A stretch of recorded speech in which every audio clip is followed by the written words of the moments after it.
Good evening, everybody. Welcome here to the second race of the 56th season of the RTG Talladega Challenge. We're back here at the high banks of this 2.66-mile super speedway, coming off the heels of what was a thriller of a season opener last week. We saw a couple of drivers literally crawl their way to the start-finish line to pick up the victory for Mcclure and second place for Brian Schilling. May end up seeing something similar play out here tonight, but it's Talladega. It could be completely different here this evening as well. That's why you got to tune in for every single lap of this action. I'm Seth Colby, joined here in the booth tonight by Michael Norman. And Michael, I mean, we've seen these guys season after season, 3 wide, sometimes 4 wide, pit strategy come into play. Talladega always so unpredictable, but I think we saw last week what a lot of drivers have talked about, this mod that they run with the trucks, the setup that they run, the original setup that they ran way back in the early days of this series. They've kind of found a comfort level now that they didn't have a couple of seasons ago, and it's brought about a lot more aggressive racing. Absolutely, Seth. If anything, to go off of last week, I mean, it was incredible racing. I always Drivers, enjoy it to your tuning car. into these races because I never know. I'm at the edge of my seat all the time watching these drivers go. And with the strategy of last week, just barely making it to the tri-oval and then coasting across the line, it's making me excited to call this event with you tonight.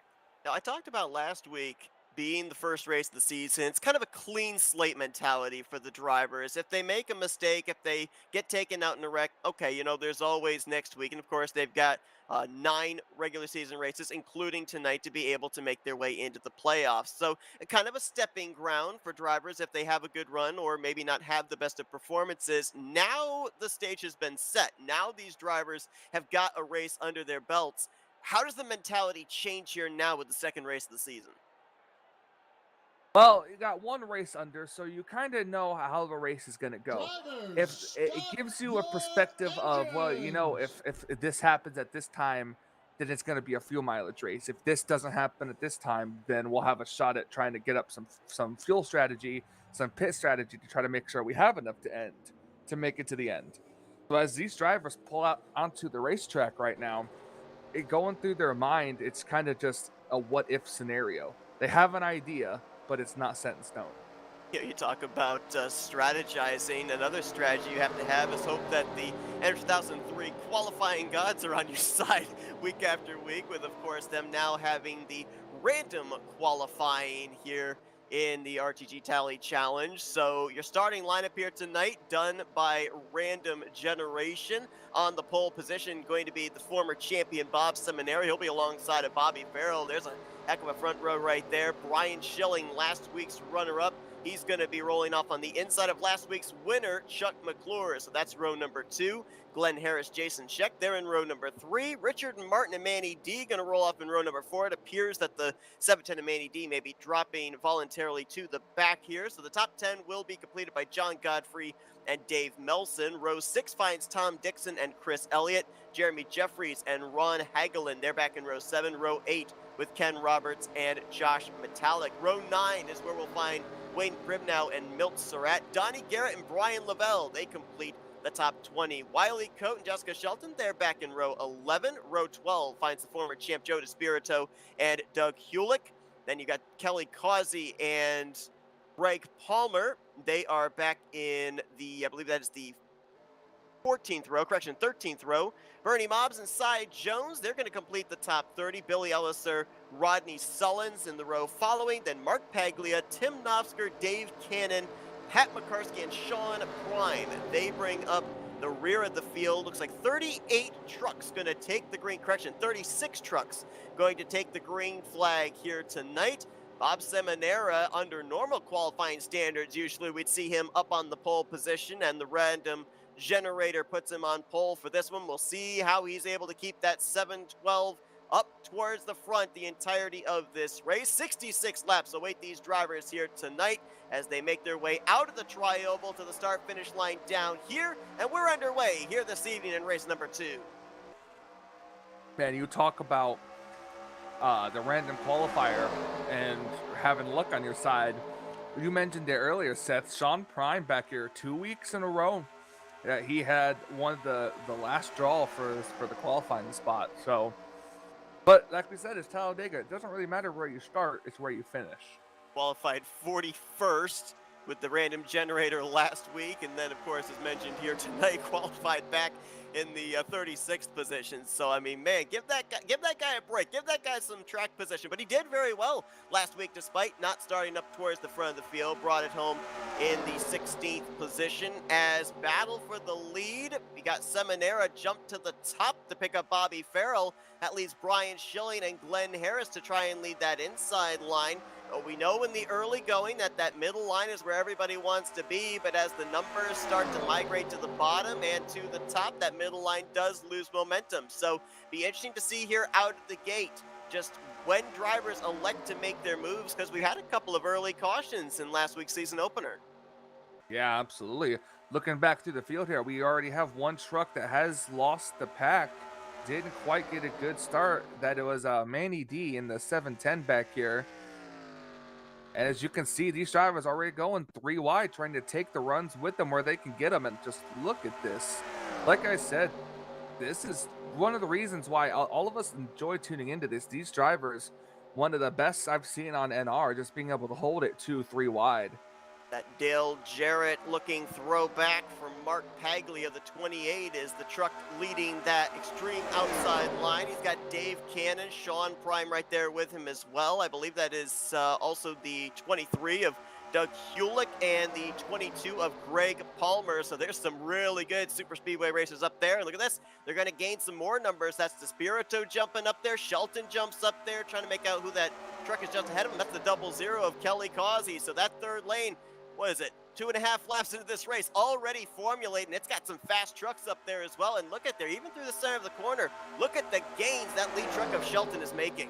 Yeah, all it takes is to have one good car up in front that can take the push that's being happened, and the car behind and the whole lane can get going. It's very, very cool phenomenon in this game, and I enjoy seeing it all the time because, you know, in the lead you're not safe, in a pack you're not safe, but if you feel confident, you make your move and get a line going, and you can go right to the front. Like we may end up going 3 wide in a few moments for around the 9th position. Brian Schilling, who was on that inside line, he has lost ground, drops back here alongside of Chris Elliott. Shelton leading that third lane, going to pull up to driver's right on that Mountain Dew machine. Now tucks down to the middle behind Elliott. Despirito going to follow her down there as well. Your top 7, 8 drivers, all single file right now from Seminara back to around the number 45 Batmobile of Tom Dixon. Jessica jumped to the outside once again. She got a good run. Car coming off of pit road. Let's see. That would be Bob Dixon. I'm not sure if he maybe have missed the start, but he is here going now, just coming off of pit road. I think you're right. I think he did indeed miss the start. Starts from pit lane. According to telemetry right now, has lost at least a lap, but I think he's going to lose a lot more than that since we are now on the 4th lap of this race.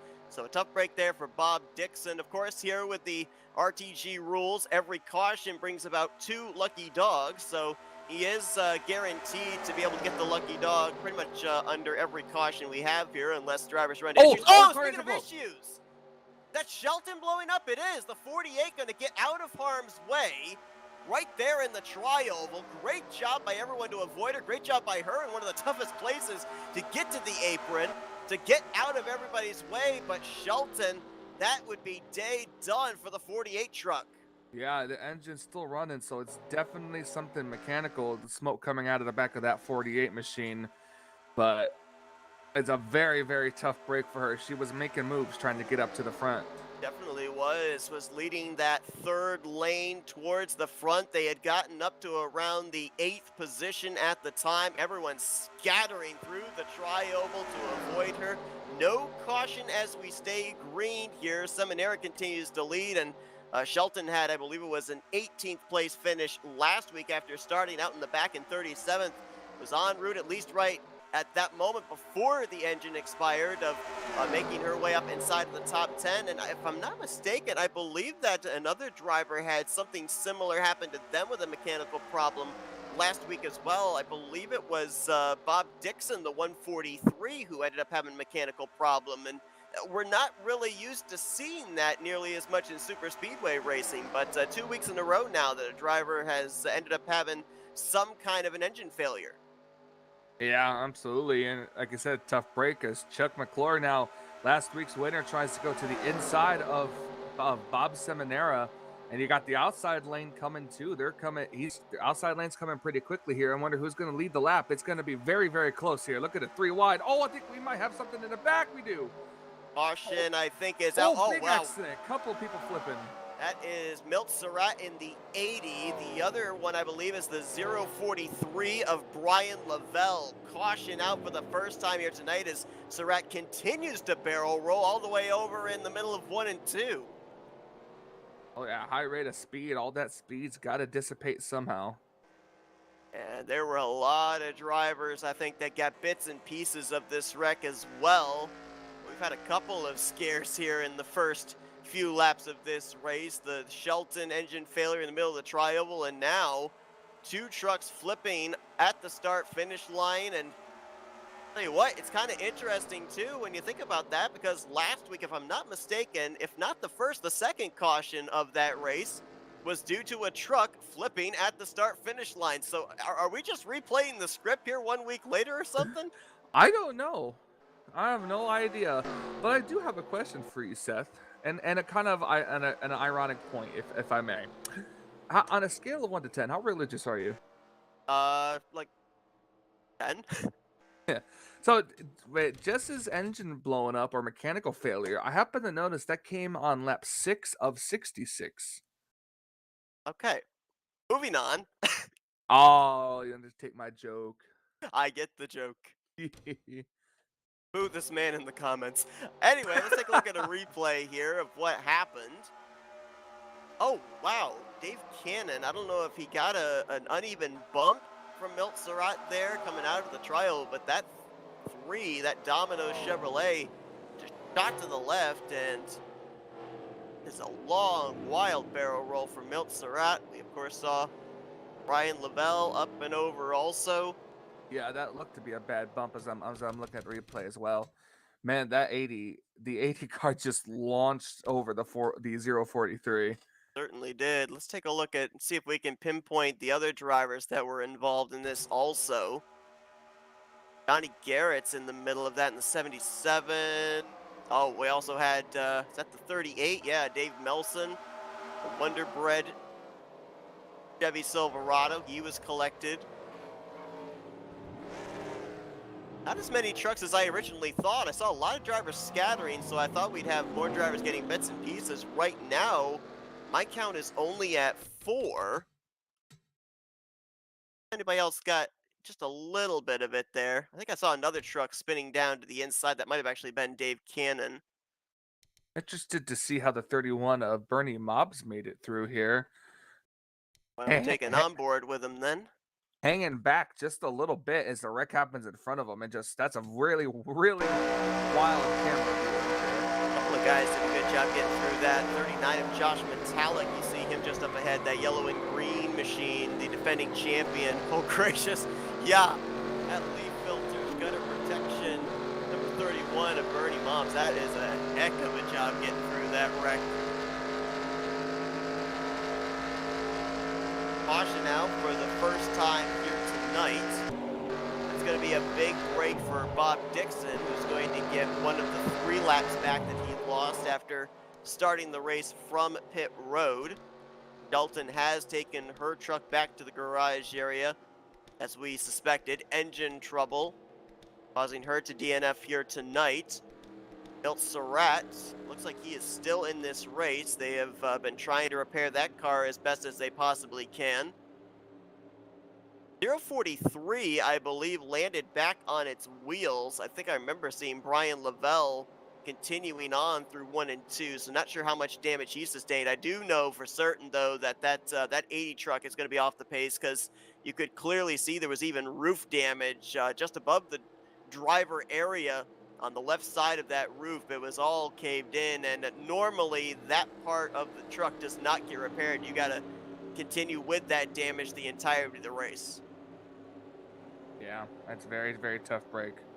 Jason Scheck led a lap there, and now he dives for pit lane, so it looks like that's going to turn the race lead over to Jeremy Jeffries. Jeremy last week finished 17th in the season opener. I mean, there's a lot of drivers. We talked about the fact that last week was kind of the stepping stone for drivers to begin their season. And there's a lot of big names that finished up at the front, but a lot of big names that finished mid-pack as well. I mentioned about Shelton back there, as well as Jeremy Jeffries. Josh Metallic, the defending champion, he finished outside of the top 10.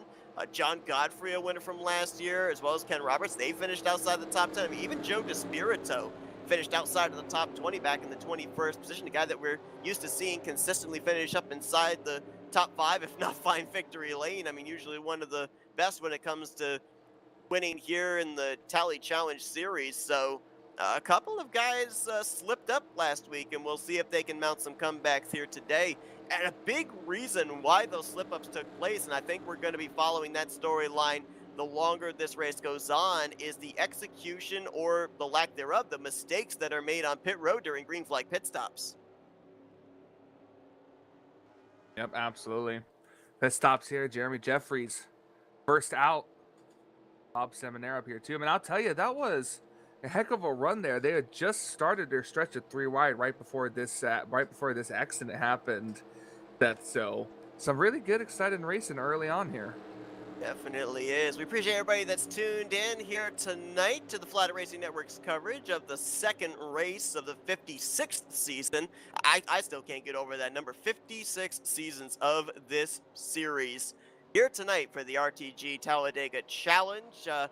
Let us know in the comments who you're pulling for here this evening. A lot of big names, a lot of drivers that have gone to victory lane in the past, a lot of former champions in the field. I mean, you don't really have to look too far to find some of them. You've got 3 of them up here inside of the top 4 for this upcoming restart. Seminara, DeSpirito, and Chuck Mcclure. And Jeffries, is he coming down pit lane this time? It looks like he might be. Looks like he is. Yeah, we're going to get the 1 to green this time, so Jeffries going to surrender the race lead to Bob Seminara, so he'll start at the back, probably getting that lap-led bonus point there. But, I mean, from what we saw in the early going here, I'm not necessarily certain if I want to be at the rear of the field.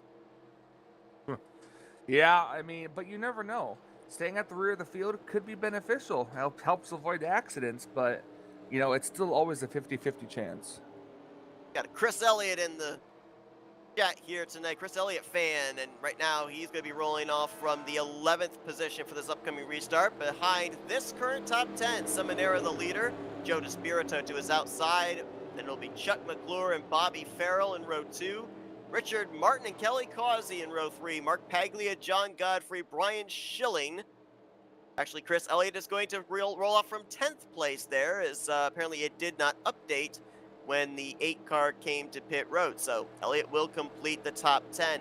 Getting ready for our first restart of the night. Right now we have a total of 34 of our original 36 drivers still running, 33 of them on the lead lap. Another driver back in the garage area.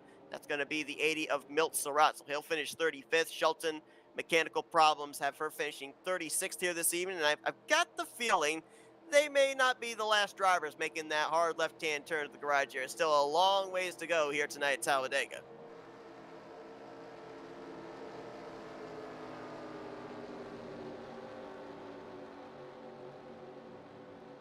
So far, Seminara has led the most laps, 7 in total.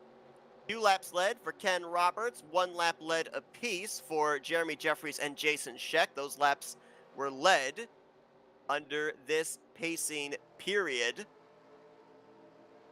And if we're right now, as I said, kind of going along the same lines of the script that we had last week's race, I don't want to look into a crystal ball or anything. I've been told not to do that, but are we setting up maybe for another fuel strategy finish like we had last week? I mean, that was absolutely insane. The question marks, the nail biting of whether Mcclure and Schilling were even going to be able to make it back to the start-finish line. They had Nofsker and Ricky and Elliott breathing down their neck. A thriller in that season opener. And I just feel that every single race that we're going to have here this season is going to have that kind of a Cinderella story at the end. Getting ready to go back green here is Joe DeSpirito. Looked like he was a little bit better prepared for that green flag. Absolutely, some good bumping going on in the mid pack here. That number 28 gave a heck of a good Mark Paglia gave a heck of a good shot to the to Richard Martin up here, trying to get him going in that inside lane going as well. Not certain if maybe, just maybe, Seminara and Despirito might have been trying the Joey Logano coined phrase, the okie dokie there, trying to get the 24 in front of the 712 and they could draft each other, but now they've got themselves nose to tail with Seminara jumping up to the middle to pick up that Exalta Chevy Silverado. Chuck Mcclure says, thank you very much. All this clean racing room on the bottom, I'll take that. And he's got a big push from Richard Martin.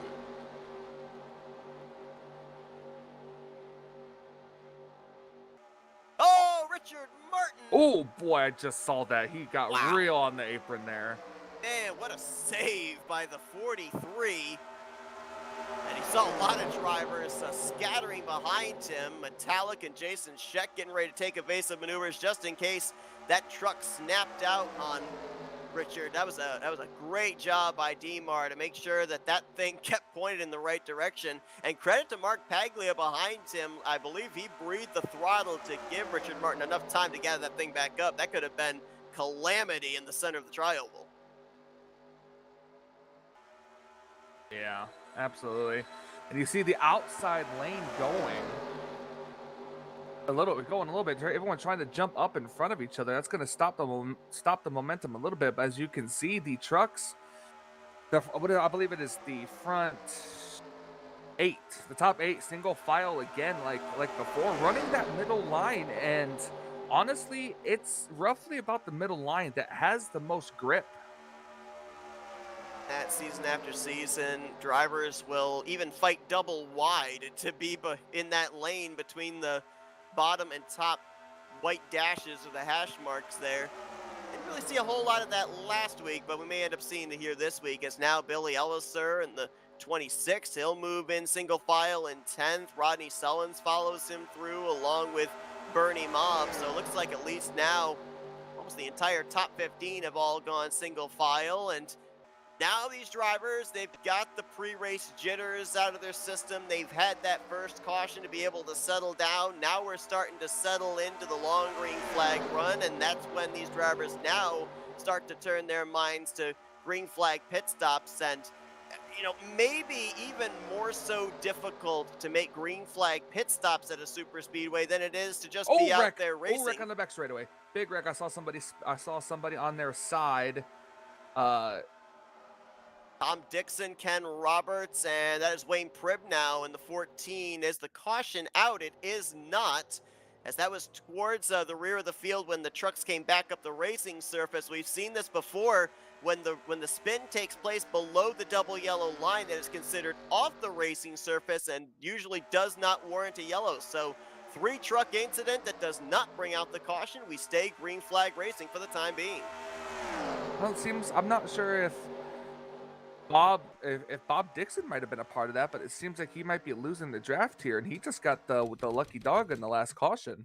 Gonna have you stick with the race leaders here, so we're gonna drop back and see if we can pinpoint what exactly happened here. Did not bring out the caution, but certainly replay worthy. 3 wide. That's Pribb now on the top, Ken Roberts in the middle, and I think Tom Dixon just pushes up into Ken Roberts. He then in turn gets up into Wayne Pribb now, and the truck that you described up on its side was that Batmobile, the number 45 of Tom Dixon. Wild ride there for him. So put the airborne trucks counter here tonight up to 3. The Batmobile caught a little flight. It did. Things have settled down out towards the front here. It's mostly single file now. They're trying to get a second lane going at about, I believe that would be the 12th truck in line, give or take. For Richard Martin trying to lead that line up above the 31 machine of Bernie Mobbs. Now for those trucks that you saw there that were involved in that incident that didn't bring out a yellow flag, they are certainly hoping that a caution comes out at some point to save them, as they would be obviously way out of the draft and could very well find themselves going a lap down under green flag conditions. We've had 2 more drivers since going back green come down pit lane and make the left-hand turn to the garage area. Brian Lavelle, who was involved in that first caution, he's going to finish in 33rd. And Dave Cannon, who also was involved in that first yellow flag, he is out of the race in 34th. So now, a total of 18 laps into this race, 18 and a half on the back straightaway. 4 drivers of the original 36 are sitting back in the infield garage. Tough break for them. John Godfrey in the 7-Eleven, right behind Kelly Causey. That's 4th and 5th. Chris Elliott there in 6th. And that second line you were describing being led by Rodney Sullins. They've now bypassed Billy Elliser. Next truck to deal with is the 17 of Chuck Mcclure. Well, maybe not. Ooh. He's going to join the ranks on the top side there, making a move to drivers right on Donnie Garrett. Hey, that was an aggressive turn to the outside lane there. Chuck Mcclure, of course, maybe has the easiest task of any driver here for the remainder of the regular season. He's got the victory last week, which at this point in time would guarantee him a spot in the playoffs. Now, the thing he's got to do, though, for the remaining 9 regular season races is make sure he maintains a spot in the top 20 in the point standings, because if you don't do that, that win counts for nothing in terms of the postseason. But I would certainly think that especially in a series that runs at a super speedway week after week, you get that one win out of the way, you've got yourself a little bit of leverage to be able to be a little bit more aggressive with your moves, to try and go out there, get a couple more wins, continue to accumulate those bonus points for when the playoff point system is reformatted. Yeah, absolutely. When you get one win down, it's almost like a chip comes off your shoulder, as then, now you can race the way you want to race. You can be as aggressive as you want to be. You can be as preservative as you want to be. So it really takes, I guess you could say, it takes a load off your mind when you get a win. So you're slightly more relaxed as you can be in a high stakes super speedway race going 200 miles an hour. I got a question for you as a driver at a super speedway. Are you a better driver when you race conservatively or when you race a little bit more aggressive? Oh, that's a tough question. I mean, I have a little more fun when I race more aggressive, I'm not gonna lie. But when you're trying to be preservative and you're just trying to take care of everything, I guess it's just more of being at the right place at the right time. And sorry. oh, I asked you a question and then I cut you off. Good job. Thanks a lot. Anyways, it's your adrenaline goes up no matter what place you're in. And honestly, I think that's a question I want to ask one of the all 3 of these, or whoever finishes in the top 3 of this race, and that's more of, in their opinion, does your adrenaline go up more when you're close to the front or deep into a pack? So we will be able to ask that question to our top 3 finishers here tonight, who have now made it a third of the way through this race. And I'm trying to work the calculator here. I believe we went back green on lap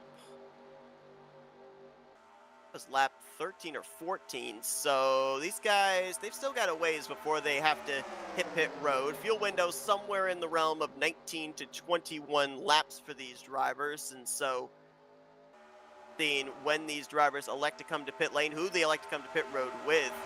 And Sean Prime now leading that outside line with Josh Metallic. Just going back to that point there too. And of course, every driver is different. I kind of feel that when I race more aggressively, I have more confidence in making moves that eventually are going to pan out, and if not give me a win, give me a decent finish. If I race conservatively, I end up second guessing myself more, and you can't do that when you're super speedway racing, because a second guess is going to more than likely have you make a move when you're not clear, or have you make a move that's going to cause you to make a mistake. And as we know at super speedway races, more often than not, the mistake that you make is going to have consequences for others around you. Absolutely. Now, here, I got a question for you, Seth. Based on how it happened last week, my question for you is, how do you approach a super speedway plate track race like this and turn it into a fuel mileage race? Like, how do you have the time to save that gas, to save what you need to make it to the end? Well, one thing you don't do is don't do what Bob Seminara's doing, and that's lead the pack, because obviously he's using up the most fuel. But we've seen that drivers have been able to, when they're running in this single file type formation, going into the entry of the corner, they can throw in the clutch for just a moment. They don't lose a lot of momentum, and usually then don't get run over either. They keep the momentum going forward. I don't know if we'll necessarily see that at this point in time, though. As we get closer to the end of this race, they certainly will try and work the calculators on whether they can make it on fuel. But I think as of right now, that's the furthest thing from their mind. Right now, they're just going to make sure that they try and get onto pit road safely, because we saw a lot of drivers have some issues on that green flag money stop last week trying to get onto pit road. And that brings me to yet another question for you. Is roughly the pit window for these trucks? That pit window is going to be 19 to 21 laps. I'm trying to remember back to when these drivers did go green. And we know that a couple of drivers, in particular Jason Check and Jeremy Jeffries, they'd be able to go maybe about a lap further if they so chose, because they stayed out a lap or two extra than everybody else to get a bonus point for a lap led. The Monera, obviously, whoever he plans to pit with, he's going to kind of be the Pied Piper of bringing those drivers down pit road, because of him using up the most fuel. His fuel numbers are going to be a little bit lower than some of the others that he's working with. Now, And Chuck Mcclure, did you see him just muscle John Godfrey out of the way there? This guy taking no prisoners through the trial.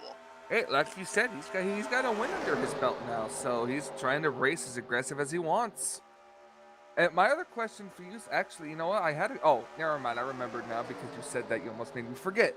Now, for somebody like Bob Seminara, is it more beneficial to just lead races, lead laps, rather than give up the lead, fall back in line, and try to save gas? I mean, obviously, the safest place to probably be to avoid a wreck would be out in front. And I guess here in the early stages, leading the race isn't that bad. Having the lower fuel numbers than other drivers isn't that bad, because as we've seen in the past, when you're the race leader and you've got allies, when you come to pit road, they're probably going to come to pit road with you. So we know that we've seen Bob Seminara work with other drivers in the past. We know that he's got teammates and allies that he works with week after week. So I think for the moment he is okay. But I remember back to last week, I believe it was Nofsker was leading in a number of laps, and we ended up seeing that he couldn't make it the remainder of the distance on fuel, had to come down pit road. So it does take away the opportunity to be able to play the long con and try and stretch the fuel as far as possible, like we saw McClure and Schilling be able to do 1 week ago. And we have another driver that has now gone to the garage area. I don't recall him getting in a wreck. Oh, actually, we'll document that in the middle. Chuck McClure is coming down pit road, and it looks like he's coming down all by himself. Nope, actually he's got some people coming down with him. Nofsker, Paglia, Manny D, and is that Bob Dixon, the lap machine? I believe he's also coming down. That could be strategy for him. I was about to say, I feel like these drivers have to make what, at most 1 or 2 more pit stops between the end of this race? Roughly that. That was that the 11? No, it was the 0 of Pat McCarskey coming down pit road. Looked like the 45 of Tom Dixon, who had just recently been put a lap down. He was on pit road that last lap as well. The driver that's out of the race now is the one of Jason Scheck, who we saw stay out an extra lap under the last caution to get a bonus point for a lap led. Let's see if Seminara's coming down this time. Oh yeah, we got ourselves about a half dozen, at least up at the front, coming down. Sean Prime there, Richard Martin. That Bobby Farrell in the 92. How tough is it for Sean Prime? He's got one of the first pit boxes on pit road here. How tough is it to go from 200 down to pretty much 0 to get into your first pit box? I talked with him last week after the race, and he said it is one of the most difficult things to do. He hates having one of those first pit stalls because you have to, as you said, just woe that thing down as quickly as you possibly can. And he said that actually, amazingly enough, does lose you positions on pit road as well. Mostly 2-tire pit stops and full tanks of gas for these drivers. It looks like the 24 is going to have the momentum to get off of pit road first. That's Joe DeSpirito. Come down another 9 trucks. Oh, we got a spinner. That's John Godfrey. Ryan Schilling involved there as well as he gets off the racetrack, and I believe the other truck that might have gotten a piece, was that Donnie Garrett in the 77? I believe it was. He had to whoa up with the 711 spin in front of him. So, No like I said, caution. pit road just as treacherous as the racetrack itself. And no caution. Oh, look at the push going on with the 17 and the 088 machine. Momentum on the side of Chuck Mcclure and Tim Nofsker. That is more than likely going to be the battle for the race lead when everything cycles back around. Kelly Causey, Chris Elliott, Doug Hewlett, Glenn Harris, those drivers all elected to stay out an extra lap. They are all on pit road now, I do believe. That should this next lap around cycle the race lead back to the it should cycle it to the 17 of Chuck Mcclure. I can't say back to Chuck Mcclure because up until this point, he hasn't led a lap here tonight. Well, he might do that now. He's got the line of trucks behind him. And, well, if my calculations are correct, Seth, this could be very, very close. Yeah, I'm working the calculators too. I've got these guys potentially making their next pit stop somewhere around lap 50, which gives them 16 to go. That leaves the window wide open of when you would like to come down pit lane. Now, I would assume that drivers would try and stretch it as far as they possibly could on that last run, come down pit road, take on as less fuel and spend less time on pit lane. But we've seen drivers play different strategies here before, so nothing is certainly set in stone. Absolutely not. Like a driver got a black flag for speeding here under the cycle of pit stops, the 710 of Manny D, so he will have to come down and serve it. More than likely will lose a lap as a result, but we saw, despite that incident with John Godfrey on pit road, for the most part, everybody doing a great job of making those green flag pit stops. No other penalties being handed out. We've got at least one cycle of green flag pit stops under our belt and awaiting potentially the second and final green flag pit stop of the night. But of course, as well, this is Talladega. This is a super speedway, and these type of racetracks are very well known for either a timely or untimely caution, depending on where you're sitting coming out in the closing stages. Absolutely, it's very easy to get lost in this race. I mean, it's now that they've run single file after the first round of green flag pit stops here. Now it's kind of just, I guess, the waiting game. You know, me and you have both been in races where it's like this, where it's kind of just a strategy now. Instead of trying to pass, everyone's just going to kind of run in a single line, trying to save the fill if they can, and hope that they can push it further and be one of the last ones on pit road just to take fuel only and possibly come out with the lead. I remember Matt and I were talking about this last week, this portion of the race just kind of riding around, and at this point, I'm almost wondering if it's not exactly beneficial to the drivers because you kind of go into a little bit of a lull. You've only got one truck ahead of you that you're focusing on your front bumper to their back bumper. Maybe not your observation skills at their peak as they would be if you were in the middle of a three-wide situation. And we know that at super speedways as well, with what we're seeing here, 7, 8, 9 trucks all lined up bumper to bumper, that potentiality of chain bumping and bumper grab could come into play. Those little type of mistakes with a driver maybe just mentally lapsing for a brief moment. Yep, and I've been a victim of that happening before too, so it's not very uncommon. The top 10, after all this has cycled around, Mcclure leading, Tim Nosker, Joe DeSpirito, Sean Prime, and Bob Seminara. That's your top 5. Richard Martin, Bobby Farrell, Wiley Coate, nice job there by the 6. He picked up a ton of spots on pit road under this stop. He's now up to 8th with Jeremy Jeffries and Josh Metallic completing the top 10. Manny D did make his pit stop, so 25 drivers currently scored on the lead lap. Ron Hageling, the last of those. We've got who's about to go a lap down. Oh, yep, so add him to the list of lap down drivers, including Manny D, Pat McCarsky, Ken Roberts, Wayne Cribb, now Tom Dixon. Bob Dixon is 4 laps down after he missed the start and had to start from pit lane, and 5 drivers out of the race at this point in time. More than halfway through the second race of the season here, and now drivers preparing themselves for either our second caution of the night or our final pit stop of the evening. as the numbers are calculated right now, Michael, it doesn't look like we'd be in for as close of a fuel mileage race as we had last week. It really is just going to come down to execution of these drivers on that final pit stop, and we've already seen a couple of drivers make mistakes on pit lane entry.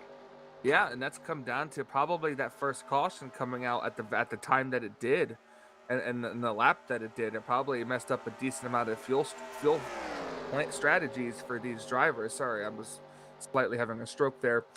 Um, so with that caution coming out at the time that it did, that gives us now, instead of just fuel mileage, it's gonna, like you said, Seth, it's gonna come down to the execution of the pit crew members for these trucks. A little interesting here looking at where drivers are currently running. Obviously very early on the season, so not necessarily certain just how prevalent it is to be talking about points at this time in the playoffs at this time. A lot of moving pieces still going to be taking place here tonight and in the upcoming 8 weeks, but a couple of guys that I'm kind of highlighting here. Dante Ricky not in the field here tonight, so he's not going to get very many points. Brian Lavelle, who's out of the race, came into this event 10th in the point stand, so theoretically, if we were to have a cut line, he would be the last driver in a playoff position. And Ken Roberts currently is running a lap down at 28th. He was a driver that with a good run tonight could have moved up inside the top 10. The points came in 12th in points overall here this evening. And of course, as well, I mean, there's going to be a lot of moving and shaking in the point stands regardless, because with only one race under the belts, I mean, the points are super, super close with the 1 point per position system. Yeah, absolutely, and that's the 1 point per position system makes it so much more harder to catch up if you've fallen behind. Oh, I just heard spinning. I'm not sure if we have a caution. Yes, we do. Caution is out. There's a spinning. I think there. I see the 038 on the backstretch slow. That is Dave Melson. Oh, That big wreck is going to. in turns 3 and 4. Oh, I yeah. see Bob Dixon involved. Manny D again. Looks like some lap trucks. Ken Roberts was slow in that vicinity. I believe also the 111 was also slow of Ron Hagelin. Don't know if those two were involved. So the caution came out for the 038 of Melson, a follow-up wreck over there in turn 3. And, well, you know, we were doing all the projections of these guys being able to make it on one more pit stop. Oh boy, this makes things really interesting now as far as pit strategy. Yeah, we're 10 laps shy of when they were going to come down pit road now, which would be around that 40. They were possibly coming in between, like you said, lap 50, and that would have put them 16 laps there. Now coming in, I believe they're still not going to make it, and now the final pit stop might be coming closer towards lap 60. Yeah, they might be going back green somewhere around lap 40, maybe lap 41, which has them anywhere from 25 to 26 laps of making it on fuel. Here's a look at what happened to bring out the caution, and maybe a little bump in the corner, which usually does not work out well. Dave Melson into the back of Brian Schilling. Schilling clips the apron, comes back up the racetrack, and Dave Melson gets the worst of that. Might have tire down potentially as he was crawling back to pit lane. So that brings out the yellow.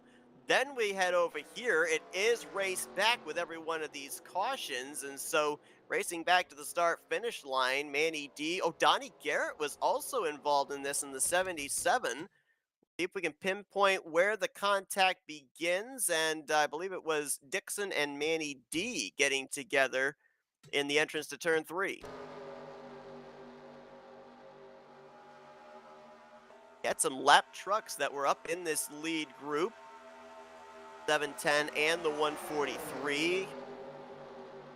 There's the contact, but Manny D was awfully slow there going into the entry. I'm wondering if he was having a problem there. And then Donnie Garrett gets swept up.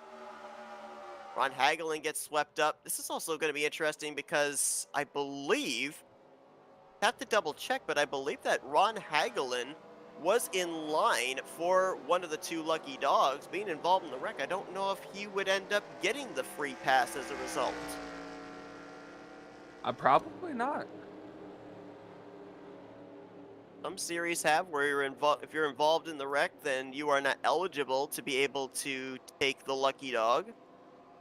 Other series have where you are able to, regardless of if you're involved in the wreck, just as long as you were not the cause of it. follow up on that, Dave Melson, he is currently scored as the race leader.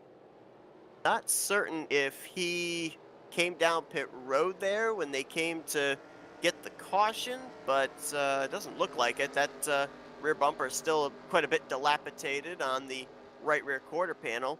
He might possibly be coming down this next time. If I recall correctly, I believe the driver that causes the caution has to wait the second lap to come down pit road and make their stop, so that way it puts them towards the tail end of the field.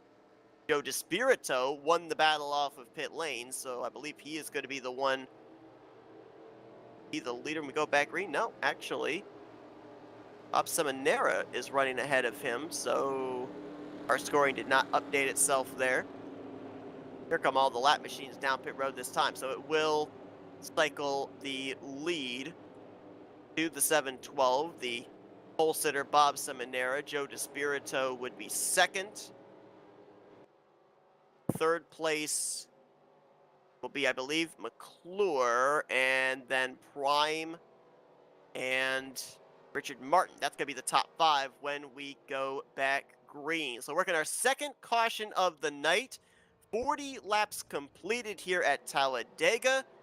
A little over 25 left to go here tonight in race number 2 of the season, the 56 season of the RTG Talladega Challenge. We're going to step aside for a quick commercial break as the lights are still on atop the pace car, and be back here for the restart at Talladega Superspeedway. You're not going to miss a bit of the action here, as we're going to take you FRN side by side.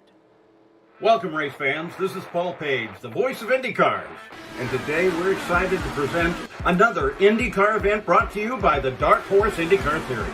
From the Unzers to Mears, Foyt, and Andretti, now it's Corley, Peterson, Davies, Gardner, and Team.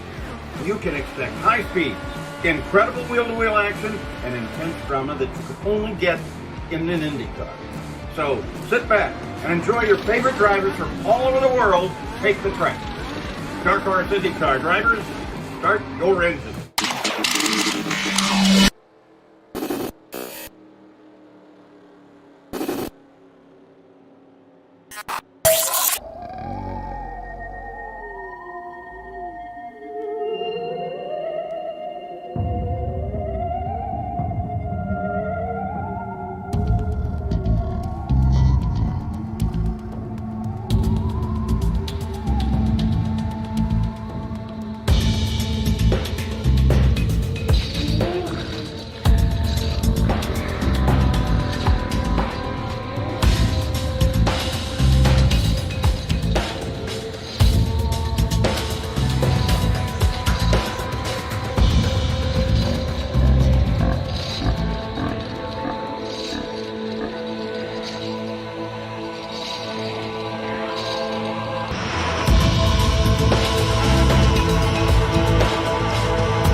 Welcome, race fans. This is Paul Page, the voice of IndyCars. And today we're excited to present another IndyCar event brought to you by the Dark Horse IndyCar Series. From the Unzers to Mears, Foyt, and Andretti, now it's Corley, Peterson, Davies, Gardner, and Team. You can expect high speeds, incredible wheel-to-wheel action, and intense drama that you could only get in an IndyCar. So sit back and enjoy your favorite drivers from all over the world take the track. Dark Horse IndyCar drivers, start your engine.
getting ready for our second restart of the night here at Talladega Super Speedway.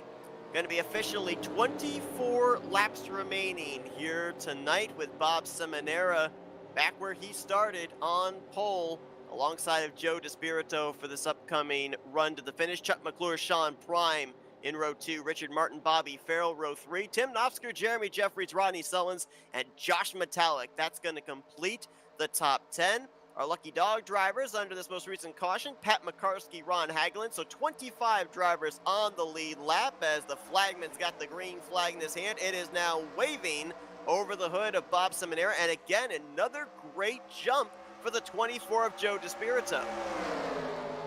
Yep, absolutely. Both lines going, but but it's going to be the outside lane that's stuck together. So the 24 is naturally going to get the good run. A big push by Sean Prime, and he in turn was getting a big push from Bobby Farrell. Long gap from Seminara back to his drafting partner Chuck Mcclure, and they are starting to free fall. Loses 4th to Jeremy Jeffries, loses 5th to Richard Martin in the 43. Top 3 getting themselves a little bit of gap here through 3 and 4.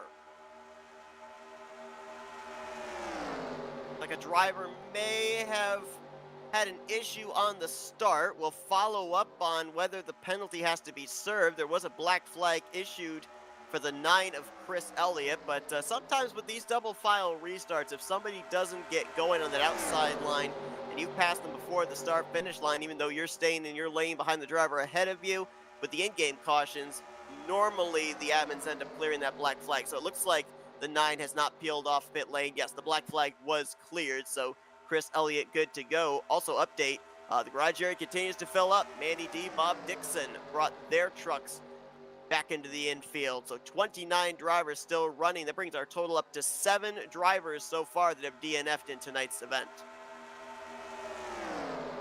And we still have a lot of drivers still in this. We got about 29 drivers still on the racetrack out of the 36. So we still got a massive field out there with about 25 of them still in contention to win this race.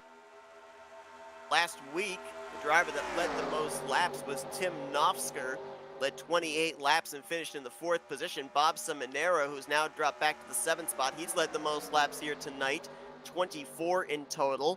Second highest number of laps led has been last week's winner, Chuck Mcclure. Joe DeSpirito trying to catch him for that. Next time by, he'll have led his 6th lap of the night. Leading 2 laps this evening, Ken Roberts, and then leading 1 lap apiece, Jeremy Jeffries, Rodney Sullins, Kelly Causey, Dave Melson, Chris Elliott, and Jason Scheck. So we have had roughly 8 or 9 drivers that have led a lap here this evening. Of course, you get a bonus point for a lap led, you get a bonus point for most laps led, but all the big bonus points take place if you lead that all-important last lap, and we were talking about this before we went to that commercial break. Now these drivers know for absolute certain they have to make one more pit stop before the conclusion of this race. That caution did not come out late enough for them to be able to make it on the pit stop they just had under yellow flag conditions. And by our calculations, they're going to be anywhere from 6 to 7 laps short. I don't think anybody's going to be able to pull off a fuel strategy miracle like Mcclure and Brian Schilling were able to last week. They're all going to have to come to pit lane. But the question is, when do they do it? Do they come to pit road as soon as that window is open? Maybe catch a caution, stay on the tail end of the lead lap and cycle around to the front when the other leaders pit? Or do they wait until the absolute last possible moment, come down, take on as less fuel as they possibly can, and hope that that gets them to the front in the closing stages? Single file line out front. So about the 17th, Chuck Mcclure trying to get the inside lane going here. Not very many cars down there, so it's going to be a tough drive for him. Trying to rattle the inside as we just had a couple of cars pull out to the outside lane. That's the 38 of Rodney Sullins. Now he's trying to rattle an outside lane. Talk about drivers trying to bounce back from runs that they had last week that were not of their wanting. Right now, the driver that would be doing that would be the 92 of Bobby Farrell. Last week, finished 31st, 1 lap down, and solidly up here inside the top 3 right now. Had great starting track position thanks to the random qualifying generator. He was on the outside the front row for this race, and he's been a mainstay up inside of the top 5. Keep an eye on that Air Force Ford F-Series. At top line, Michael, it's moving. They are picking up numbers. Wiley Coate jumped up there. Dave Melson, Rodney Sullins jumped up there. Got the wrong 38 truck. Josh Metallic's up there. Jeremy Jeffries now. The Oreo Chevrolet moving up there to the top line. He's going to be the lead car on that extreme outside line to the outside of Bobby Farrell for third place. He's trying to get that run. It's getting a pretty good on the outside. He made it up to third, trying to get side by side with second place. We're approaching about 26, 27 laps to go for these trucks. We also got the race within the race here as well. The possibility we could end up having another caution before this race is over. So Donnie Garrett and Ken Roberts trying to keep their hopes alive. They currently are in the 2 free pass positions. Tom Dixon and Wayne Pribnow, they also are 1 lap down, but right now they are 3rd and 4th car -1. So they've got to get up there to that 55, try and wrestle away a lucky dog position and try and catch themselves a timely caution. As a matter of fact, I believe Ken Roberts just got passed by Tom Dixon. So move Tom now up into the one of the lucky dog spots currently.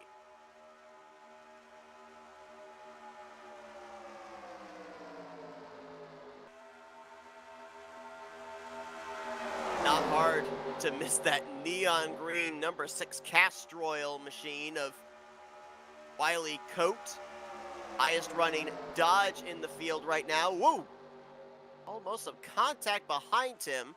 That's Seminara on the inside of Glenn Harris. And like Harris kind of came down, Seminara came up. They now get themselves to double file with Harris tucking up behind Greg Palmer, but that was a bit of a heart-stopping moment off of turn number 2. And Michael, you remember early on when we saw them double wide and 3 wide, giving each other a lot of room. As these laps tick away, the room that is allowed from driver's door to driver's door, that's going to get smaller and smaller. Yeah, it really is. Up, the 6 car is stuck in the middle here, and with no drafting help behind them, that's the sucker hole for you.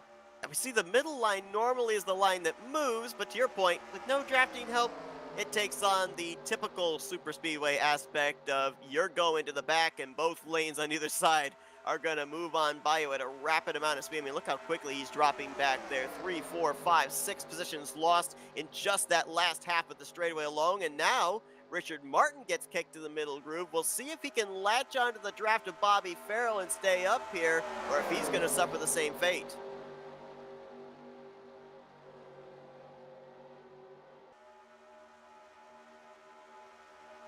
Like he is losing touch with the 92s, so Demar gonna start dropping to the back here as well. And how about this move? Sean Prime jumping up to the top with Bobby Farrell. They're trying to make a move here on Joe DeSpirito, who clears Seminara down to the bottom.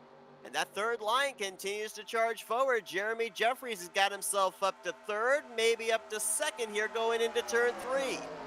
Absolutely. The outside lane's starting to get a good run. The middle lane has completely died out. Now gonna get to the right rear quarter panel of Chuck Mcclure for the 3rd position. That top line, oh, got a car on pit road. That's Donnie Garrett diving onto pit lane. Garrett was in the free pass position. This could be a scheduled stop, Michael. This could be right around when the fuel window is open for these drivers to make it the rest of the way. Well, we certainly are within that window because that last time by, 14 laps to go. We know they can make it at least 19 laps on a tank of fuel. So do we see that kind of be the gauntlet thrown down and more drivers dive onto pit lane, or do we not see drivers kind of take the bait due to the fact that that was a lap truck? I'm not entirely sure. With a lap truck here, mostly lap trucks tend to get out of the way. So trying to being able to use it might not be to use a lap truck might not always be a oh boy wow who was that 17 last week's winner, man. I'll tell you, Chuck Mcclure, that was close. Hard to tell what happened there, if he was trying to make a move on Seminara and got chopped a little bit, or if he just turned the wheel a little too hard left off of turn 4. Nonetheless, down below the yellow line, did not advance his position though, and a nice save as he tucks back in front of Tim Nofsker. And now, well, he's looking to the top line, tucks back in line. I thought for a moment there he was gonna pick up that outside line, currently being led by Rodney Sullins. Sullins has got Kelly Causey right there with him in the 22, and Greg Palmer, make them the 00, and Greg Palmer in the 22. How about Mark Paglia there as well in the 28? He's now fifth on that inside line. We're starting to see some new faces up here towards the front in the closing stages. Yep, and like you said, that's what hanging in the back does. Hanging in the back gives you the sense of, oh God, what's the word I'm looking for? I want to say perseverance, but I feel like that's not the right word. Preservation? Yeah, there you go. Preservation, and you missed all the 28, got into the 38 there, almost into the wall.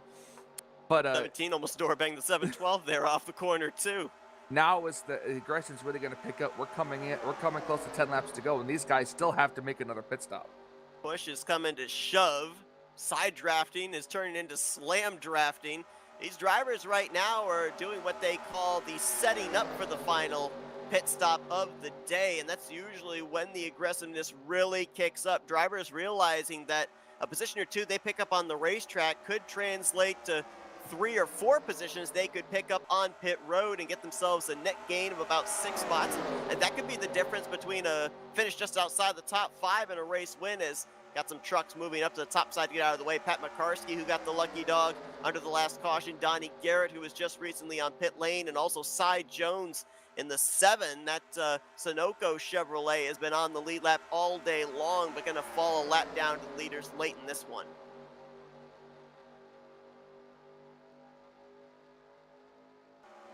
The Manera trying to go coast to coast here today. He's leading the outside lane. Leading the outside lane going, and these cars are once again catching lap cars. And, while lap cars are good to catch a sniff of draft off them, they're not really going to do much in parts of helping save fuel. If anything, I think it's going to kind of stall you out just a little bit if you end up catching them in the wrong place, but another lap truck just up ahead, trying to pinpoint who that is. At the 14, I believe, Wayne Pribnow, it is, as another driver went to victory lane. Let's try that again. He went to the garage area. He went to the infield, but made the wrong turn if he was going to victory lane. Yeah, he wanted to go to victory lane, but they told him no. GPS stopped working. But that was Ron Hagelin. Wow. Words are hard sometimes. Ron Hagelin. About 7 laps ago, he made the left-hand turn to the garage area. He's going to finish 29th here this evening. And that outside line finally scratching, clawing for about the last 8 to 10 laps. Finally, up here at the front, it's Seminara who's able to lead them up alongside of Joe DeSpirito. The question now, Seth, is this. 9 laps to go. When do you peel off to come to pit road? Well, the question also is, we're double wide all the way back through. Normally, when we end up having green flag pit stops coming up, everybody migrates to the bottom line. There's no bottom line available for these guys up top. Well, there is now for the 712. Bob just clears the inside lane, and that's where he goes. The 2 trucks that you mostly see. Oh, here comes a couple cars now. Here they come. Chuck Mcclure, Tim Knopfsker, going to be some of the first leaders to hit pit lane. Let's make sure they all make it on safely. Different braking zones for drivers. Paglia in here. Brian Schilling, Wiley Coate, John Godfrey, Richard Martin. Like they all got on there safely. Now, how much gas do you take? As little as possible. As little time as you can possibly take. I would say right now, was that about 8 laps short of the finish? I think we're talking probably a full can, I would say. I think you'd be pushing it if you went with only half a can, because we know that a full 2 cans of fuel is going to get you about 19 laps. If you kind of cut that in half, you're talking about 9.5 laps. You're about 7 laps short of the finish. I think you've got to go with at least 1 can of fuel, as Seminara and company coming down. Ooh, locking them up hard there. That the 23. Yeah, Doug Hulick. Oh, we got a spinner there at the entrance of pit road. That's off the racing surface, so no caution will come out. Mccarsky, who's off the lead lap, hopefully gets that thing turned around before the race leaders come back off of turn 4. Looks like he does. There's your lead pack. Rodney Sullins, Kelly Causey and company. Greg Palmer, the lap car of Ken Roberts. Another lap Zero machine car and having Donnie a Garrett. little issue here. I'm not sure if maybe he has a couple of tires down, but he's trying to get into his pit stall. Like air traffic control, trying to get onto pit lane, and oh, Ken Roberts! Back end was stepping out on him. He saves it though. Right in front of, was that, I believe, Billy Elliser in the 26. No spin, however. Got it straightened out and pointed back in the right direction. Possibly Joe DeSpirito right now might be cycling around as the race leader, but look how far ahead he is of this three truck pack. Bob Seminara, Glenn Harris, Bernie Mobbs, they're going to eat the 24 car up. So Seminara, the 4317 and the 28 over here at their nose to tail, they're going to come up and probably try to challenge those front four here very shortly. That's a big pack there. Martin, McClure, Paglia, Nofsker, Wiley Coat, Jeremy Jeffries going to try and latch onto the tail in this group as well. Brian Schilling and Josh Metallic, and they've got the time to be able to do it. They can see what's going to be the lead pack is, whoa! Is it Palmer and Kelly Causey is it still out safe, of shape there. Is it safe to say that if a caution comes out now, that I believe the race would end under yellow? Not quite. We are getting close to that point there. That's actually a really good point, that we might not even be racing to the completion of lap 66. With lap down machines, I believe if we get to the completion of lap 63, the next flag would end this race. And bear in mind, it is race back, so depending on where the caution, if it comes out, where it would fly, there could end up being almost an entire racetrack still to run to get back to that proverbial checkered flag. Oh, now here comes a good point too. Will there be blocks thrown to try to stop this big pack's momentum? We'll have to see as that time by 7:12 was not scored the race leader. Chris Elliott is the race leader. He made it the furthest on fuel, but he came down pit lane all by himself. He's got a straightaway ahead of the group, which is now about 13, 14 cars strong. Yeah, he's going to get eaten up in a big, big hurry. Man, if there was ever a time to play the theme from Jaws, it'd be right now. There was ever a time to pray for a caution to come out. Oh, he's coming to pit road. He's coming to pit road. Oh, may have ended up getting a penalty there, a possible speeding penalty. I don't think he pit. That's the thing. I don't think he pit. That's a good call. You're right. He had not come to pit road yet. I thought he'd actually just merged back onto the track. Looked like he was trying to play a little fuel strategy game. And Demar, high, wide, and handsome with help from Chuck McClure. He edges out ahead here. 3 wide. Oh, Jeremy Jeffries gets the A-brake, collects Ken Roberts and Brian Schilling. You're right. This is going to be it. This is the race back to the checkers. Big wreck. More cars plowing into it. The 23 involved as well. And like you said, yeah, this is going to be racing back to the caution. Richard Martin leading. Chuck McClure. Oh, Paglia gets turned by Bob Seminara. Nofsker is collected. We still stay green, theoretically, coming back to the yellow flag. Keep your foot in it, boys. Oh, the 17 and McClure the 43. looking. Oh, he had it, but it's going to be Richard Martin that's going to take it. How about that? Richard Martin, provided no mechanical problems happen here in these final 3 laps. Right now, en route to his first win of the season, and a lot happened there on that lap.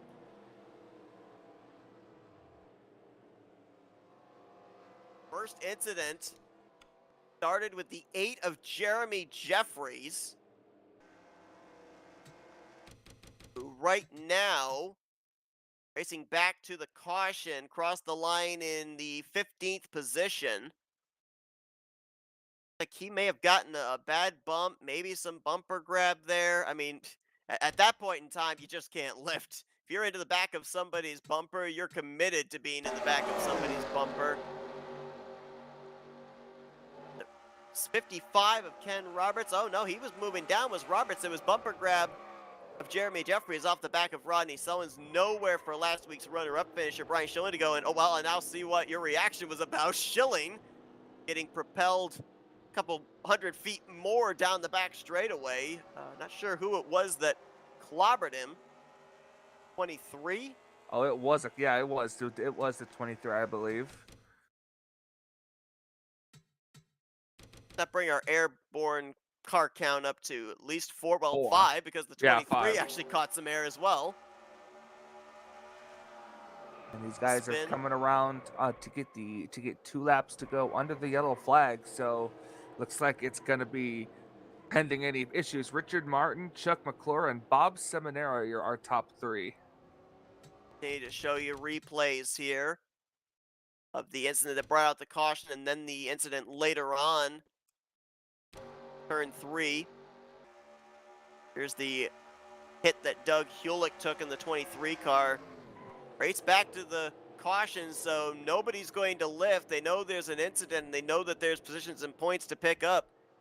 And unfortunately for Hewlick, he picked the lane that Brian Schilling was sitting in and did not even make it back to the start-finish line. Let's now see if we can find out what happened here with the 28 of Mark Paglia. But we have to bear in mind here also that, depending on who claims responsibility for these incidents, some of these guys that right now on our telemetry are up inside of the top 5. If one of them claims responsibility for the incident, they may get put at the tail end of the finishing results post-race.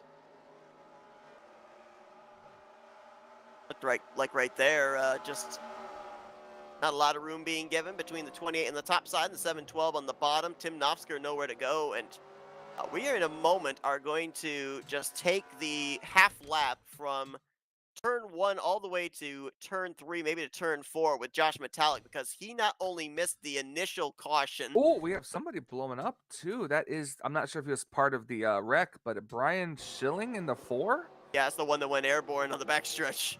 Oh, okay. I just noticed the smoke and was wondering, but yeah, he's got some roof damage on that 4 machine. He's just trying to limp it home. Just trying to get the positions he can. Well, it's true, and just like you said, if some people claim responsibility for it, that's one to two more positions gained.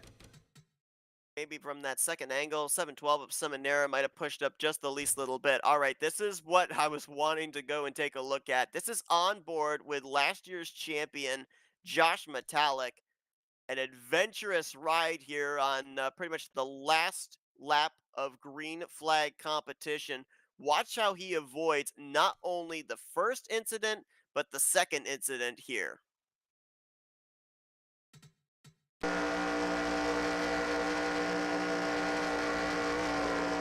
Finds the apron, off of turn 2. At that point in time, I believe he is up to around the 11th, 12th position. Then the contact with Paglia Seminara up here, Knopfsker involved, and watch how he's able to find a lane right up the middle. Pick a lane, mash the throttle, hope that nobody else is there, and he's able to split the both of them. With those moves right there, he crossed the line the lap previous at 14th. Right now, en route to a 9th place finish here this evening.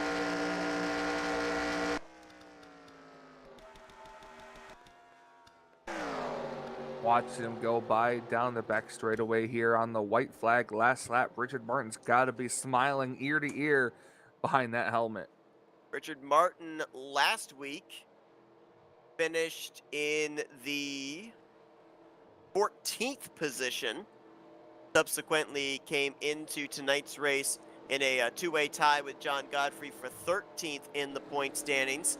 With the points as close as they are, he certainly is going to leapfrog up into the top 10. He will have a 1 in the win column, and so tentatively, Richard Martin, when he comes around to take this checkered flag, he will be locked into a playoff spot along with Chuck Mcclure. What a great couple of races here to start out the year for Mcclure. A win last week, second place here tonight.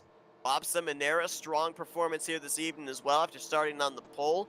Right now, going to be the final driver on the podium. Where in the world did Glenn Harris come from? The Krispy Kreme Chevrolet Silverado going to be crossing the line in 4th place. That's a great job by him. I would have to assume that he was really good on pit road with that final pit stop, and going to finish up inside the top 5 just ahead of the 24 of Joe DeSpirito. Yeah, absolutely. Like you said, avoiding the wrecks gets you better spots.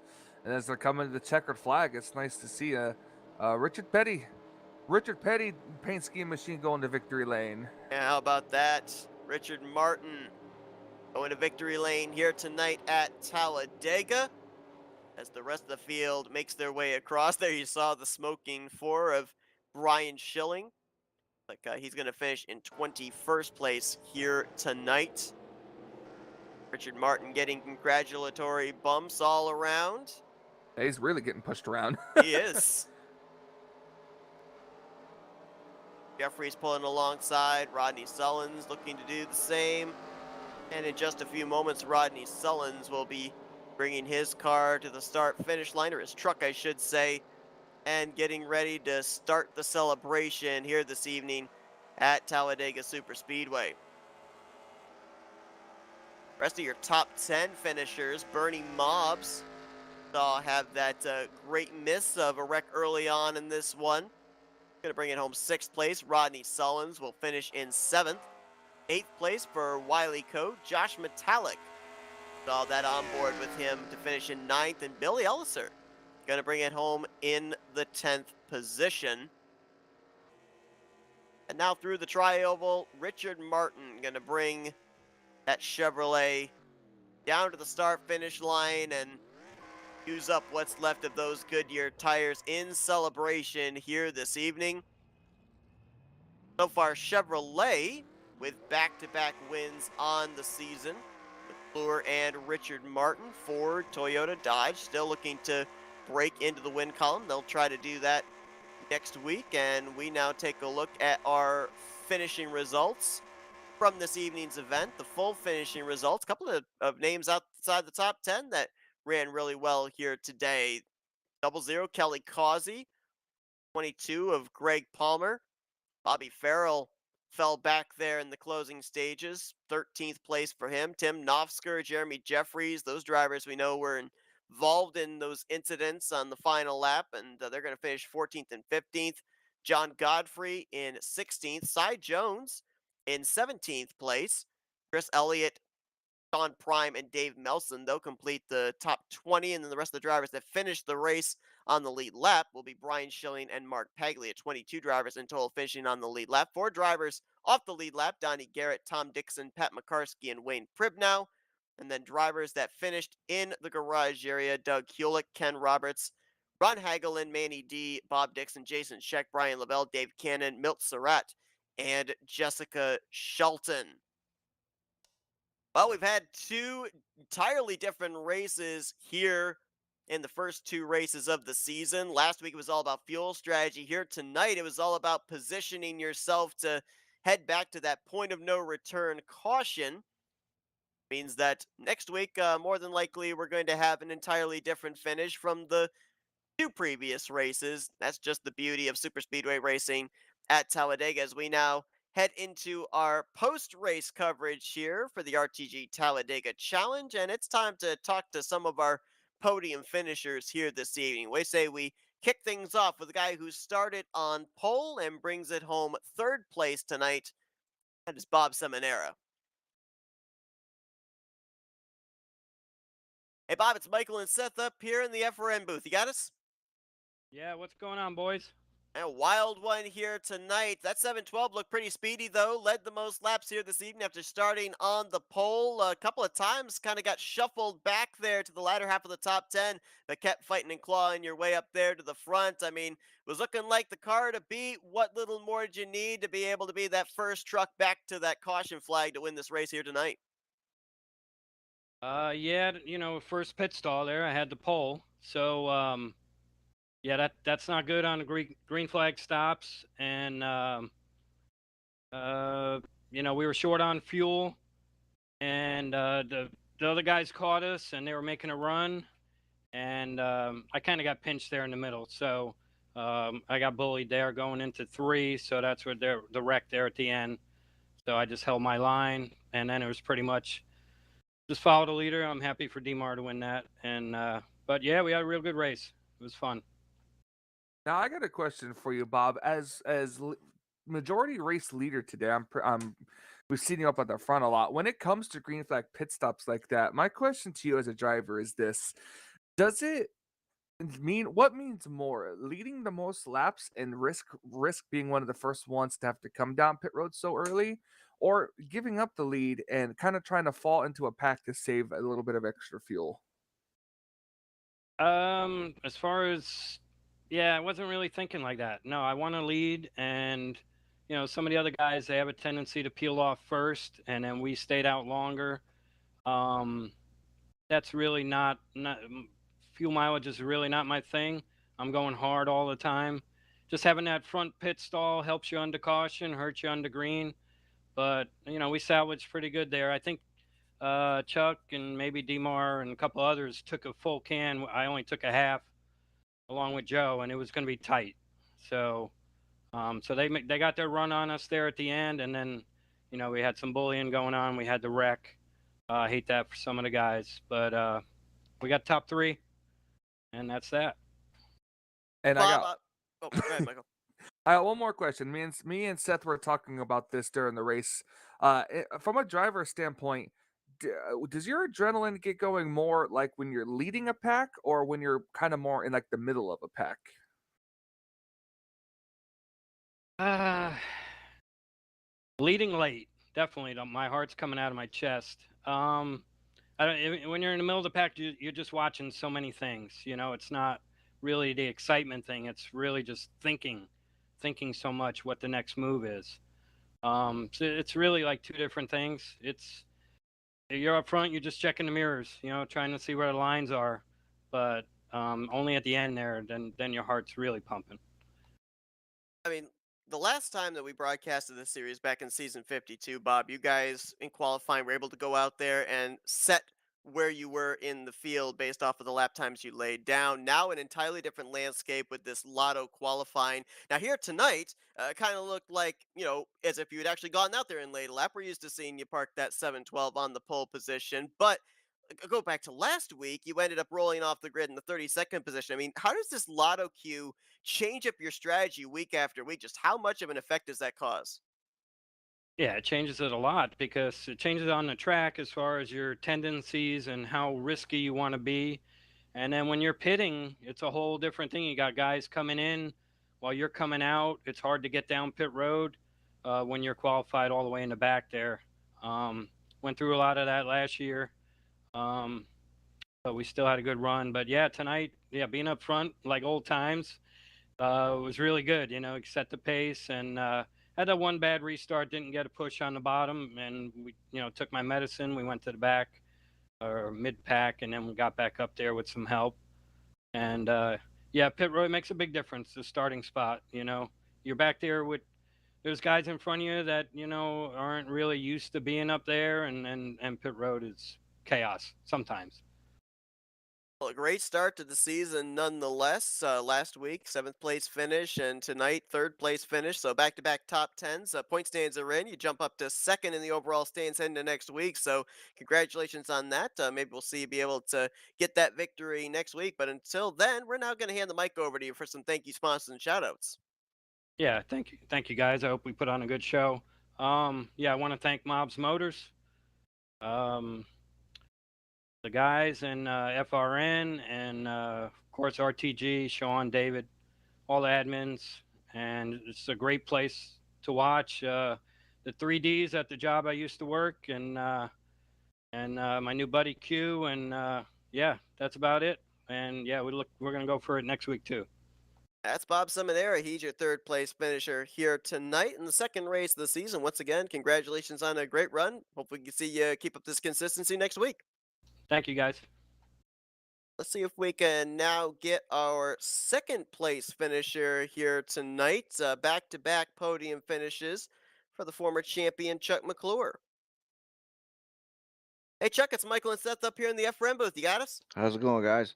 And I'll tell you what, I asked you last week, having that win to start off the season, did that give you more confidence for the remainder of this regular season? I think you kind of answered it out there on the racetrack this week. A lot of gutsy moves being made out there, working out for you, going up to the front of the field, and almost, if you had maybe just a little bit more room, almost got to the inside of that 43 to pick up back-to-back wins. But man, I mean, a strong performance for you here again tonight.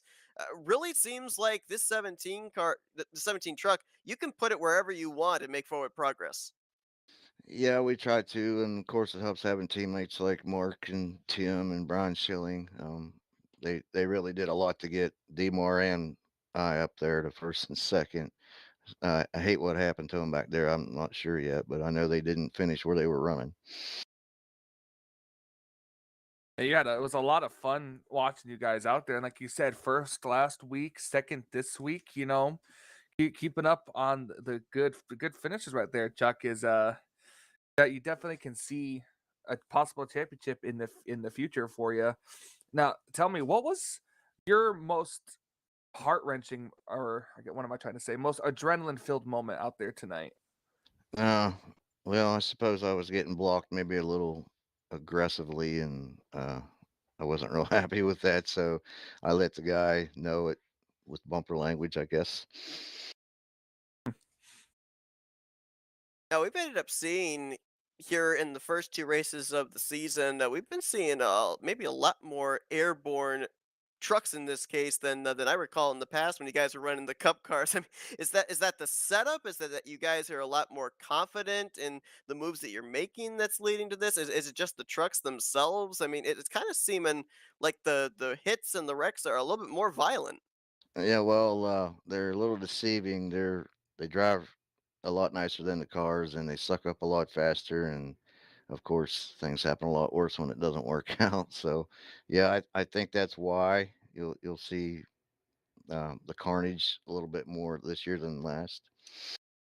When you guys when you see or feel the person behind you just literally on your bumper pushing you, does that just make your heart skip a beat, or is it all about really trust with the car behind you being able to push you like down a straightaway or even through the trioval? Well, you're right on both counts. It depends on who's behind you. I have had my heart skip a beat a time or two when I've got hit, but the four guys we were working with tonight, I trust them. 99% of the time, nothing bad happens when we're all four together. Well, a great start to the year for you, Chuck. A win last week, a second place here tonight. As we mentioned, obviously, with that victory, you're not just trying to keep yourself up there in the top 20 in the point stands. I know you want to get a couple more wins here before the playoffs are reformatted, but man, great job here tonight. And now we'll give you the opportunity to thank some sponsors and do some shout outs. I appreciate it. I feel really bad last week. I didn't give the league and RTG and all the admins a shout out. They deserve all the credit for all this. It's awesome to race with them, and Donnie Garrett for helping putting all this on. He really stepped up. Really appreciate that, and everybody at Marshall County Schools. Yes, I'm a bus driver, and I have friends and family watching, and I think we're going to have a lot more watching. We keep having shows like this. Absolutely. Well, that's Chuck Mcclure brings it home second place here tonight in the second race of the season. He's going to be heading into next week, still your points leader in the RTG Talladega Challenge. Congratulations once again, Chuck, and best of luck next week. See if you can make it 3 for 3 on the podium. I appreciate it, gentlemen. And let's now go down to victory lane and talk with our race winner, Richard Martin. Hey, Richard, it's Michael and Seth up here in the FRN booth. You got us? Yes, I do. You got a copy? We do indeed. I'll tell you what, Michael coined it correctly. It was so cool to see those Richard Petty colors crossing the start finish line with the checkered flag over the hood. Had to fight your way up there to the front of the field here this evening, but man, made the move when it counted the most. Was it the moves that took place after the green flag pit stop, or do you think that green flag pit stop and the execution you had was the key factor? I think after the last pit stop, I just took a half a can. I knew Chuck was on the same strategy as I was, and when we came out of the pits, I figured if I got in front of Chuck or I came out ahead of him, he would help me, and he did. I appreciate it very much. And yeah, he pushed me, and it was great. All right, I'm trying that again. Now, how did when that last caution came out before the race ending caution? How much did that mess up the strategy already going into what would have been the green flag pit stops? I wasn't really worried too much about the strategy because there was a caution or two, and I figured it might be another one or two, so uh, that didn't bother me really all that much, to be honest with you. I was warping like halfway, three quarters through the race, and Josh told me like one more time I warp and I'm going to the back, and I was very concerned about that. I was really paying more attention to that than almost anything else. So, but luckily for me, I didn't warp out at the end. Well, Richard, we know with it being a super speedway series, it is so difficult to be able to win these type of races. And if I'm reading this correctly, it's been a long winless streak for you here in the series, going all the way back to mid-June of 2020, when you had a multi-win season in season 50. I mean, just how important is it for you, not only to get the win this year, but to snap that winless streak? Oh, it's so important. It's just, after you don't win for a long time, you just feel like you're not sure if you can even do it anymore, and wow, it means so much to me. And again, I'm just so thankful to Chuck for pushing me over. I really appreciate that. Now, I asked this question of Chuck last week when he took his checkered flag. I'm going to ask it of you this week. Obviously, the win in your in system, we know that you have to stay in the top 20 in the point stands as well. But does this victory now give you a little bit more confidence to maybe make some more aggressive moves in these final 8 races? Try and see if you can get yourself another win before the regular season comes to a close, build up those bonus points. I think it's kind of just the opposite. I told myself when the season started, just be careful and be easy and go into pits carefully if I can. That's always where I kind of it's my Achilles heel is going into the pits. Usually I'll spin out or hit somebody or something like that, and it'll slow me up. So I'm just try to slow my mind down. Try to come in there slow and just come out. And where I come out, I come out. And if I have to make up spots, I'll make them up. And then just trying to be careful and stay out of trouble. It's really the way I'm doing it. Well, Richard, a tremendous job by you here tonight. Congratulations on picking up this victory here this evening, locking yourself at this point into the playoffs. Going to be a lot of fun to see what you do for the remainder of this regular season in preparation for the playoffs. And now we're going to hand the microphone over to you for some victory lane thank you sponsors and shout outs. Yeah, I'd like to thank FRN, I think Flatout Racing and you, Seth, and I forget the other gentleman's name up there. That would be me, Um, Michael. Michael. Um, Thanks to Josh for admitting Thursday nights. He always does a great job. Thank you to Dave and Prime and all the owners. And thanks again to Chuck. If it wasn't for him, I probably wouldn't have won it. You could see under the parade lap, it was a pretty popular victory here tonight. Richard Martin takes the checkered flag in race number 2 of the season here for the RTG Talladega Challenge.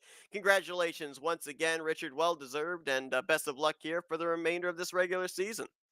Thank you so much, guys, and thank you for putting it on.